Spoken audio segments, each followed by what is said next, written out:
Hello everyone, myself Vidisha. Today I will discuss fundamental concepts of geomorphology. देखिए, starting से लेकर अब तक जियोमॉर्फिक प्रोसेस और लैंडफॉर्म्स की स्टडी से रिलेटेड जो भी अप्रोचेज एंड मेथड्स रहे हैं उनमें टाइम के साथ साथ चेंजेस आए हैं, जिसकी वजह से लैंडफॉर्म्स की इवोल्यूशन प्रोसेस के मैकेनिज़्म, लैंडफॉर्म्स की इवोल्यूशन और प्रोसेस जो भी रही हैं उनके मैकेनिज़्म से रिलेटेड कई कॉन्सेप्ट सामने आए हैं। ऐसे ही कॉन्सेप्ट्स थॉर्नबरी ने भी दिए हैं। ये जो कॉन्सेप्ट्स हैं जियोमॉर्फोलॉजी के फंडामेंटल कॉन्सेप्ट कहे जाते हैं, क्योंकि ये जियोमॉर्फोलॉजी की स्टडी को एक बेस देते हैं।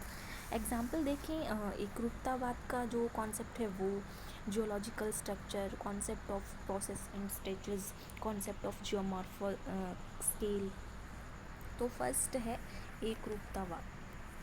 देखिए, जो ये कॉन्सेप्ट है इसकी सबसे पहले जो बात की थी वो जेम्स हटन ने की थी 1785 में। उनकी एक बुक थी द थ्योरी ऑफ अर्थ, उसमें उन्होंने इस कॉन्सेप्ट के बारे में डिस्कस किया था। आगे चलकर चार्ल्स लेल ने भी अपनी बुक में इस कॉन्सेप्ट के बारे में डीपली एक्सप्लेन किया हुआ है। हालांकि जो हटन ने जो कॉन्सेप्ट दिया है उसमें कुछ कमियां थी, जिसे आगे चलकर थॉर्नबरी ने मॉडिफाई किया और उसको प्रॉपर एक्सप्लेन किया। लेकिन शुरुआती जो हम डिस्कस करेंगे वो हटन के कॉन्सेप्ट के साथ ही करेंगे। उसके बाद जो थॉर्नबरी ने दिया है उसके बारे में जानेंगे। इसकी हम क्रिटिकली एक्सप्लेनेशन करेंगे कि हटन ने एकरूपतावाद के बारे में क्या क्या बोला है। अकॉर्डिंग टू हटन ये बोलना चाहते थे कि प्रेजेंट में जो भी प्रोसेस सरफेस को अफेक्ट करते हैं वही पास्ट में भी एक्टिव थे और करते थे। तो आज जो लैंडफॉर्म्स हैं उन्हीं के बेसिस पर हम पास्ट के बारे में पता लगा सकते हैं। इसी के लिए उन्होंने बोला था कि प्रेजेंट इज़ की टू द पास्ट। लेकिन साथ ही साथ उन्होंने एक बात भी बोली कि जो प्रोसेस पास्ट में एक्टिव थे वो आज भी एक्टिव हैं, लेकिन उन्होंने बोला कि वो सेम इंटेंसिटी के साथ एक्टिव थे। बट बहुत सारे एविडेंसेस हैं जो इस बात को गलत साबित कर रहे हैं कि जो प्रोसेसेस थे उनकी इंटेंसिटी सेम नहीं थी। हम एग्जाम्पल ले सकते हैं। फर्स्ट एग्जाम्पल है ग्लेशियर्स। जो ग्लेशियल इरोजन हुआ है प्लीस्टोसीन में, वो दूसरे जो प्रोसेस हैं उनके कंपैरिजन में ग्लेशियल इरोजन प्लीस्टोसीन जो एरा रहा है उसमें ज़्यादा हुआ है।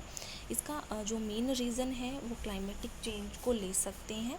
Climate time to time change होता रहा है। जैसा क्लाइमेटिक डिस्ट्रीब्यूशन आज है वह हमेशा नहीं रहा है।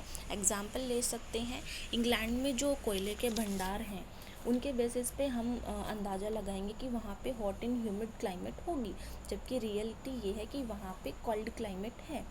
अगर हम इंडिया में भी उड़ीसा में जो तलचेर के कोयले की परत है उसके नीचे जो ग्लास में मिट्टी पाई जाती है उससे हम अंदाज़ा लगा सकते हैं कि वहाँ पे पहले कभी हिमाच्छादन हुआ होगा।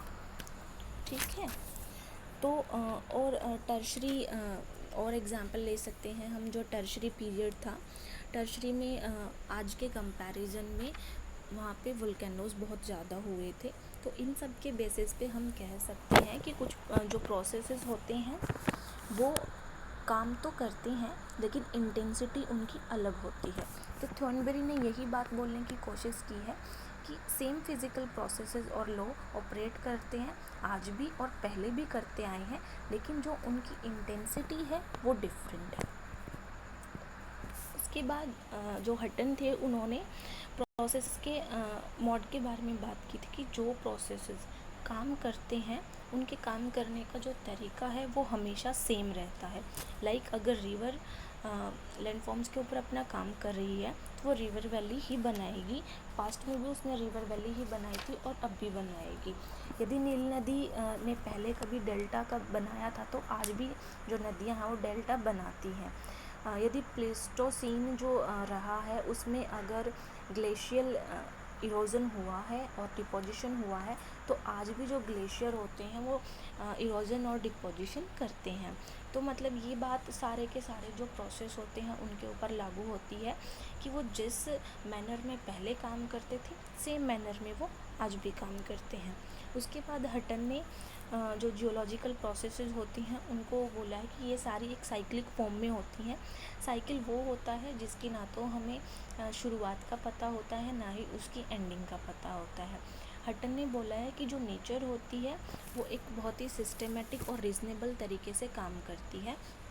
नेचर के अंदर एक ऐसा सिस्टम होता है, मतलब अगर उसमें किसी भी कारण से, किसी भी रीज़न से एक पर्टिकुलर प्लेस पर कोई चेंजेस आते हैं तो किसी दूसरे रीजन से उन चेंजेस की भरपाई भी हो जाती है।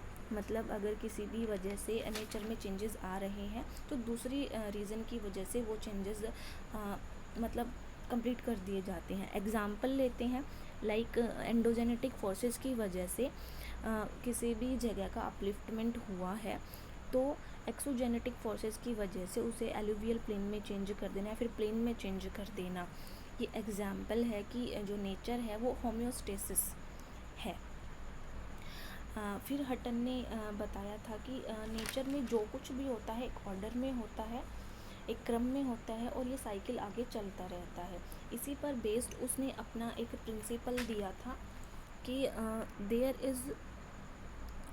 Is no vestiges of beginning, no prospects of and.